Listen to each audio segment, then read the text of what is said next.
भगवान परशुराम का जीवन चरित्र सुनकर आपको लगेगा कि ये कोई मिथोलॉजी की कहानी नहीं, बल्कि एक ऐसे योद्धा की गाथा है जिसने अपने समय में पूरी दुनिया को हिला दिया था। फ्रेंड, आज हम जानेंगे उस महान व्यक्तित्व के बारे में जो भगवान विष्णु के छठे अवतार माने जाते हैं। परशुराम का जन्म त्रेता युग में हुआ था। उनके पिता का नाम जमदग्नि था, जो एक महान ऋषि थे, और माता का नाम रेणुका था।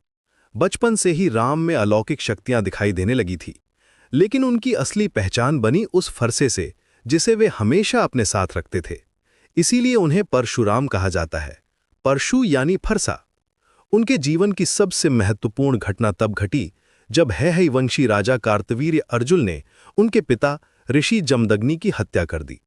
ये घटना परशुराम के जीवन का टर्निंग पॉइंट बन गई। उन्होंने प्रतिज्ञा ली कि वे पृथ्वी को अधर्मी क्षत्रियों से मुक्त करेंगे, और फिर शुरू हुआ वो अभियान जिसने इतिहास की दिशा बदल दी। परशुराम ने 21 बार पूरी पृथ्वी को क्षत्रियों से मुक्त किया। ये सुनने में थोड़ा अजीब लगता है, लेकिन इसका मतलब ये था कि जब भी कोई अधर्मी राजा या योद्धा सामने आता, परशुराम उसे समाप्त कर देते थे। उनका ये अभियान सिर्फ बदला नहीं था, बल्कि धर्म की स्थापना के लिए था।